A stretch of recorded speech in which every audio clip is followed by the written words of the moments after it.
மன்றாடுவோமாக. என்றும் வாழும் எல்லாம் வல்ல இறைவா, அப்போஸ்தலர்களின் அணியில் முதல் மறை சாட்சியாக செந்நீர் சிந்தி சாகும் பேற்றினை புனித யாகப்பருக்கு அளித்தீரே. அவருடைய வீரமிக்க விசுவாச அறிக்கையினால் நாங்கள் உறுதி பெறவும், அவருடைய பரிந்துரையால் உமது திருச்சபை என்றும் காக்கப் பெறவும் அருள் தாரும். உம்மோடு தூயாவியின் ஒன்றிப்பில் இறைவனாய் என்றென்றும் வாழ்ந்து ஆட்சி செய்கின்ற எங்கள் ஆண்டவரும் உம்முடைய திருமகனாகிய இயேசு கிறிஸ்து வழியாக உம்மை மன்றாடுகிறோம்.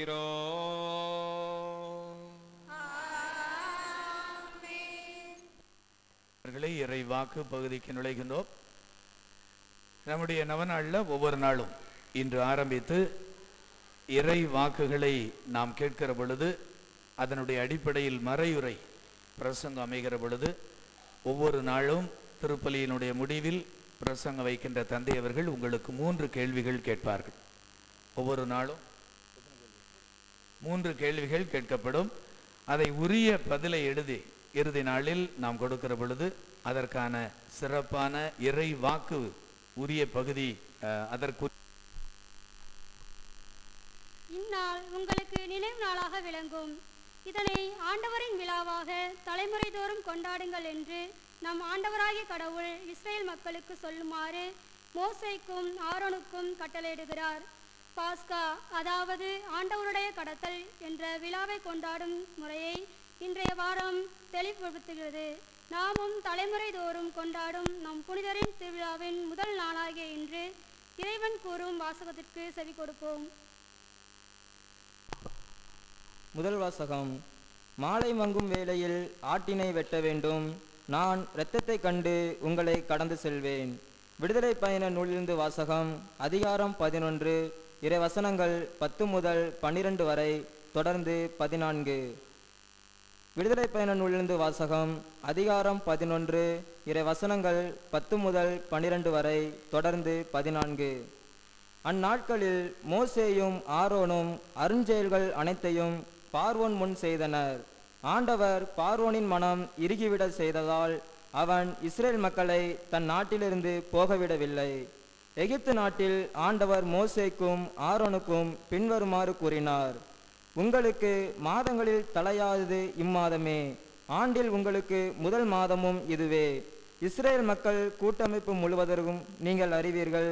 அவர்கள் இம்மாதம் 10ஆம் நாள் குடும்பத்துக்கு ஒரு ஆடு, வீட்டிற்கு ஒரு ஆடு என்று தேர்ந்தெடுத்து கொள்ளட்டும்.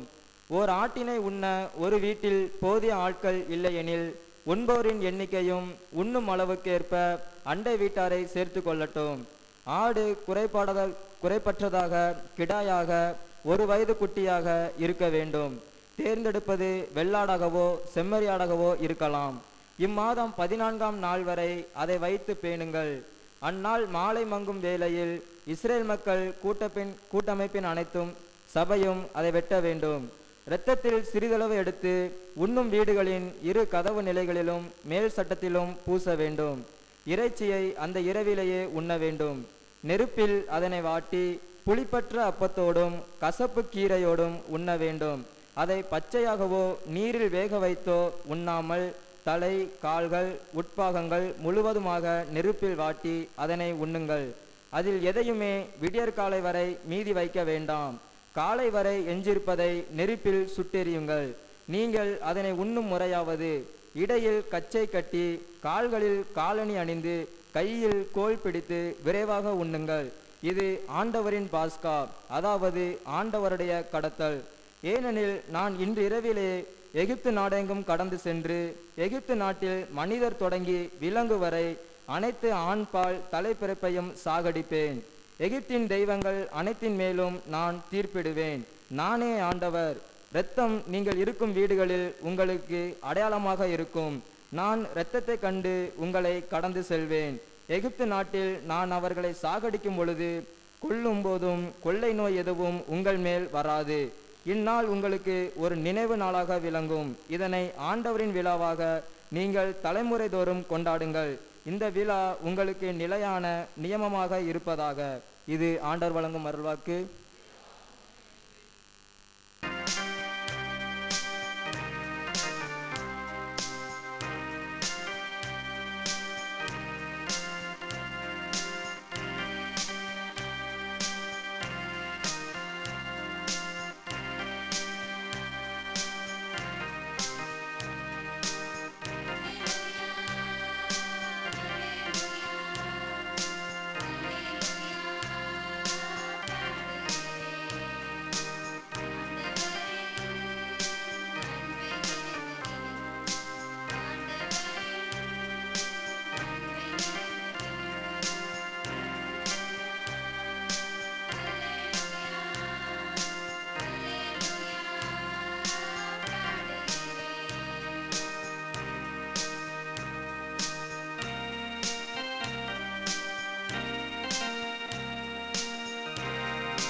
ஆண்டவர் உங்களோடு இருப்பாராக.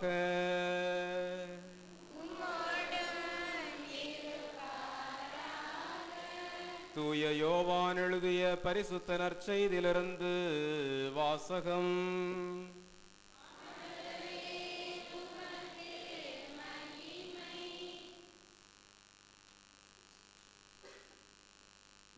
யோவான் நற்செய்தி அதிகாரம் 15 திருவசனங்கள் 1 முதல் 11 முடிய.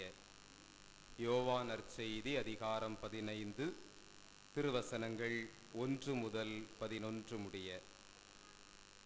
உண்மையான திராட்சை செடி நானே, என் தந்தையே அதை நட்டு வளர்ப்பவர். என்னிடமுள்ள கனிகொடாத கொடிகள் அனைத்தையும் அவர் தரித்து விடுவார். கனிதரும் அனைத்து கொடிகளையும் மிகுந்த கனிதருமாறு கழித்து விடுவார். நான் சொன்ன வார்த்தைகளால் நீங்கள் ஏற்கனவே தூய்மையாய் இருக்கிறீர்கள். நான் உங்களோடு இணைந்திருப்பது போல நீங்களும் என்னோடு இணைந்து இருங்கள். கொடி திராட்சை செடியோடு இணைந்திருந்தாலன்றி தானாக கனி தர இயலாது. அதுபோல நீங்களும் என்னோடு இணைந்திருந்தாலன்றி கனி தர இயலாது. நானே திராட்சை செடி, நீங்கள் அதன் கொடிகள். ஒருவர் என்னுடனும் நான் அவருடனும் இணைந்திருந்தால் அவர் மிகுந்த கனி தருவார். என்னை விட்டு பிரிந்து உங்களால் எதுவும் செய்ய இயலாது. என்னோடு இணைந்து இராதவர் கொடியைப் போல தரித்து எரியப்பட்டு உலர்ந்து போவார். அக்கொடிகள் கூட்டி சேர்க்கப்பட்டு நெருப்பிலிட்டு எரிக்கப்படும். நீங்கள் என்னுள்ளும் என் வார்த்தைகள் உங்களுள்ளும் நிலைத்திருந்தால் நீங்கள் விரும்பி கேட்பதெல்லாம் நடக்கும். நீங்கள் மிகுந்த கனி தந்து என் சீடராய் இருப்பதே என் தந்தைக்கு மாட்சி அளிக்கிறது. என் தந்தை என் மீது அன்பு கொண்டுள்ளது போல நானும் உங்கள் மீது அன்பு கொண்டுள்ளேன். என் அன்பில் நிலைத்திருங்கள். நான் என் தந்தையின் கட்டளைகளை கடைபிடித்து அவரது அன்பில் நிலைத்திருப்பது போல நீங்களும் என் கட்டளைகளை கடைபிடித்தால் என் அன்பில் நிலைத்திருப்பீர்கள். என் மகிழ்ச்சி உங்களுள் இருக்கவும் உங்கள் மகிழ்ச்சி நிறைவு பெறவுமே இவற்றை உங்களிடம் சொன்னேன்.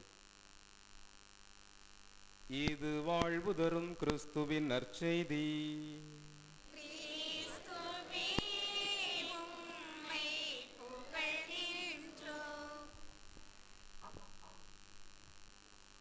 புனித யாகப்பருடைய திருவிழாவை மகிழ்ச்சியோடு கொடியேற்றி தொடங்கியிருக்கிறோம். இந்த நல்ல நாளிலே அன்பு பங்கு தந்தை அவர்களுக்கும் உங்கள் ஒவ்வொருவருக்கும் மகிழ்ச்சி நிறைந்த வாழ்த்துக்களை தெரிவித்துக் கொள்கிறேன். உங்களிலே பெரும்பாலானோர் வேளாங்கண்ணி புனித ஆரோக்கிய அன்னை ஆலயத்திற்கு சென்றிருப்பீர்கள். அங்கே ஒவ்வொரு ஆண்டும் செப்டம்பர் மாதம் 8ஆம் தேதி ஆண்டு திருவிழா நடைபெறுகிறது. அந்த ஆண்டு திருவிழா தொடங்குவதற்கு முன்னால் 10 நாட்களுக்கு முன்னால் அங்கேயும் கொடியேற்றம் நடைபெறுகிறது. ஒவ்வொரு நாளும் மதியமும் அந்த கொடியேற்றம் நடைபெறும். இப்படி கொடியேறுகிற போது அந்த ஆலயத்திலே ஒரு பாடல் ஒலிக்கும். அந்த பாடல் ஒலிக்க ஒலிக்க கொடி மேலே சென்று கொண்டே இருக்கும். அந்த பாடலை ஒருவேளை நீங்கள் கேட்டிருப்பீர்கள். அது என்ன பாடல்னா, அன்னையே தாயே ஆரோக்கிய மாதாவே அம்மா உன் அருட்கரங்கள் உலகை அணைக்க துடிப்பது போல் உன் திருக்கொடிதான் வானில் எழில் திகழ்ந்திடவே பறக்குதம்மா. திசையெல்லாம் மக்களை வருக வருகவென அழைக்குதம்மா அப்படின்னு பாட பாட கொடி மேலே சென்று பறக்கும். நான் இந்த பாடல் வரிகளை சொல்வதற்கு காரணம், இந்த பாடல் வரிகளுடைய கடைசியிலே என்ன வார்த்தையை கேட்டீர்கள் என்று சொன்னால், திசையெல்லாம் மக்களை வருக வருகவென அழைக்குதம்மா. மேலே பறந்து கொண்டு போவோர் வருவோரையெல்லாம் வாங்க வாங்க வாங்க அப்படின்னு கூப்பிடுதான். கருப்பந்துறையிலே புனித யாகப்பருடைய கொடியை உயர்த்தி இருக்கிறோம், மேலே ஏற்றி இருக்கிறோம். தெருக்களிலே பவனியாக மேளதாளத்தோடு எடுத்து வந்து மகிழ்ச்சியோடு கொடியேற்றி இருக்கிறோம். அந்த கொடியை பார்ப்போர் எல்லோரும், அந்த தெருவிலே சாலையிலே செல்வோர் போவோர் எல்லோரும் அந்த கொடியை பார்த்து இந்த ஊரிலே திருவிழா நடைபெறுகிறது என்று புரிந்து கொள்வார்கள். நீங்களெல்லாம் அந்த கொடியை பார்க்கிற போது என்ன செய்ய வேண்டும்? அந்த கொடி நம்மை பார்த்து ஆலயத்திற்கு வாருங்கள் வாருங்கள், வாங்க வாங்க அப்படின்னு கூப்பிடுறது போல இருப்பதாக நீங்கள் நினைக்க வேண்டும். ஆலயத்திற்கு எதற்காக என்றால் ஆண்டவனின் வார்த்தையை கேட்பதற்காக. இந்த 10 நாட்களும் உங்களுக்கு இறைவனின் வார்த்தை இங்கே போதிக்கப்பட இருக்கிறது. கடவுளுடைய வார்த்தை உங்களுக்கு கொடுக்கப்படுகிறது. கோயிலுக்கு வாங்க வாங்க அப்படின்னா எதற்காக வாங்க? இறை வார்த்தையை கேட்க வாங்க என்று அந்த கொடி மேலே பறந்து கொண்டிருக்கிறது. அன்பிற்குரியவர்களே, இந்த நாளிலே, முதல் நாளிலே ஆண்டவர் இயேசு இன்று நமக்கு என்ன சொல்லுகிறார்? ஆண்டவர் இயேசுவின் அடியொற்றி வாழ்ந்த தூய பவுலடியார் என்ன சொல்லுகிறார்? இந்த நாட்களிலே இயேசுவின் தலைமை பணியை, இயேசுவினுடைய பணியை தலைமையேற்று நடத்துகிற திருத்தந்தை என்ன சொல்லுகிறார் என்பதை இந்த நாளிலே நாம் சிந்தித்து பார்க்க அழைக்கப்படுகிறோம். ஆண்டவர் இயேசு என்ன சொல்லுவார்? என் மகிழ்ச்சி உங்களுள் இருக்கவும் உங்கள் மகிழ்ச்சி நிறைவு பெற என்று சொல்லுவார். என் மகிழ்ச்சி உங்களுள்ளும் உங்கள் மகிழ்ச்சி நிறைவு பெறவுமே நான் இவற்றையெல்லாம் சொன்னேன் என்று சொல்லி இன்று வாசிக்கப்பட்ட நற்செய்தியிலே நாம் கேட்டோம். மகிழ்ச்சி நிறைவு பெற வேண்டும் என்றால் ஆண்டவர் இயேசு என்ன சொன்னார்? நீங்கள் என்னோடு இணைந்திருக்க வேண்டும். நான் உங்களோடு இணைந்திருப்பது போல நீங்கள் என்னோடு இணைந்திருக்க வேண்டும். எப்படி ஆண்டவர் இயேசுவோடு இணைந்திருப்பது? அவரது வார்த்தையை வாசிப்பதன் மூலமாக, அவரிடம் ஜெபிப்பதன் மூலமாக, அவரது வார்த்தையை கேட்பதன் மூலமாக, அவரது வார்த்தையை வாழ்ந்து காட்டுவதன் மூலமாக இயேசுவோடு நாம் இணைந்திருக்க முடியும். இயேசுவோடு இணையாமல் நம்மால் கனி தர முடியாது. முதலாவதாக மகிழ்ச்சி நம்மில் நிலைக்க வேண்டும் என்று சொன்னால் யாரோடு இணைந்திருக்க வேண்டும்? இயேசுவோடு இணைந்திருக்க வேண்டும். இன்று நாம் விழா எடுக்கக்கூடிய புனித யாகப்பர் இயேசுவோடு இணைந்திருந்தவர் என்பதை நாம் பார்க்கிறோம். இயேசுவின் திருத்தூதராக, அப்போஸ்தலராக இருந்தார். இயேசுவினுடைய வாழ்க்கையிலே நடந்த முக்கியமான நிகழ்ச்சிகளிலெல்லாம் இயேசுவோடு அவர் இணைந்திருந்தார் என்பதை பார்க்கிறோம். இயேசு குணப்படுத்துகிற நிகழ்ச்சியாக இருக்கலாம், இயேசு இறந்து போனவர்களுக்கு உயிர் கொடுக்கக்கூடிய நிகழ்ச்சியாக இருக்கலாம், அல்லது இயேசுவினுடைய வாழ்க்கையில் நடந்த முக்கியமான நிகழ்ச்சிகளாக இருக்கலாம். எல்லாவற்றிலும் நமது புனிதர் இயேசுவோடு இருந்தார். அது என்ன முக்கியமான நிகழ்ச்சி? குணப்படுத்துகிற நிகழ்ச்சி என்று பார்க்கிற போது சீமோன் பேதுருவின் மாமியார் காய்ச்சல் குணப்படுத்துகிற போது நமது புனிதர் இயேசுவோடு இருக்கிறார். யாயிருடைய மகள் இறந்து போன அந்த சிறுமியை ஆண்டவர் இயேசு உயிர்ப்பிக்கிற போது நமது புனிதர் இயேசுவோடு இருந்தார். ஆண்டவர் இயேசு கெத்செமனி தோட்டத்திலே இரத்த வியர்வை வியர்த்த போது இயேசு அங்கே, நமது புனிதர் அங்கே இருந்தார். இன்னும் ஆண்டவர் இயேசு தோற்றம் மாறுகிற போது நமது புனிதர் இயேசுவோடு இருக்கிறார். இது எடுத்துக்காட்டுக்காக சொல்லுகிறேன். ஆனால் நமது புனிதர் இயேசுவோடு இருந்தார். இயேசுவின் மூலமாக பல நலன்களை நமக்கு பெற்று தந்து கொண்டிருக்கிறார். இயேசுவோடு இணைந்திருந்ததால் தான் இன்று அவரை நமது பாதுகாவலராக கொண்டிருக்கிறோம். ஆக முதல் கருத்தாக இயேசுவோடு நாம் இணைந்திருக்க வேண்டும். மகிழ்ச்சி வேண்டும் என்றால் இயேசுவோடு நாம் இணைந்திருக்க வேண்டும். இதிலே எந்த மாற்று கருத்தும் இருக்க முடியாது.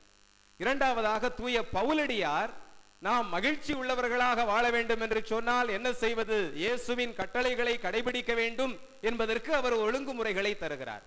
ரோமையருக்கு எழுதிய திருமுகம் 12வது அதிகாரம் 9 முதல் 21 முடிய உள்ள பகுதிகளை நீங்கள் வாசித்து பார்த்தால் அவ்வளவு அழகான அழைப்பு அங்கே கொடுக்கப்பட்டிருக்கிறது. அங்கே கிறிஸ்தவ வாழ்க்கைக்குரிய ஒழுங்குகள் என்று சொல்லி அழகாக சொல்லப்பட்டிருக்கிறது. அதிலே பல காரியங்கள் இருக்கின்றன. அவற்றிலே ஒரே ஒரு காரியத்தை மட்டும் நான் உங்களோடு சொல்லலாம் என்று உங்களிடம் பகிர்ந்து கொள்ளலாம் என்று நினைக்கிறேன். யாராவது ரோமையருக்கு எழுதிய திருமுகம் 12வது அதிகாரம் 13வது வசனத்தை வாசிப்போம்.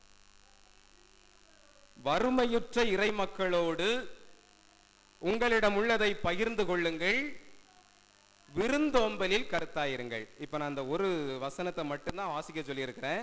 நீங்க தயவு செய்து வீட்டில் போய் இந்த நாள்ல 12வது அதிகாரம் 9 முதல் 21 முடிய உள்ள வசனங்களை வாசித்து பாருங்க. அவ்வளவு அருமையான அழைப்பு அங்கே கொடுக்கப்பட்டிருக்கிறது. ஒழுங்குமுறைகள் அங்கே கொடுக்கப்பட்டிருக்கிறது. அதிலே ஒன்றுதான் வறுமையற்ற இறை மக்களோடு உங்களிடம் உள்ளதை பகிர்ந்து கொள்ளுங்கள். மகிழ்ச்சி வேண்டுமா? யாரெல்லாம் தங்களிடம் உள்ளதை மற்றவர்களோடு பகிர்ந்து கொள்கிறார்களோ அவர்களுக்கு மகிழ்ச்சி நிச்சயம் என்பதை தூய பவுலடியார் சொன்னார். அதற்கடுத்தாக இன்னொரு கருத்தையும் சேர்த்து சொல்லுவார், விருந்தோம்பலில் கருத்தாயிருங்கள். நமது தனிப்பட்ட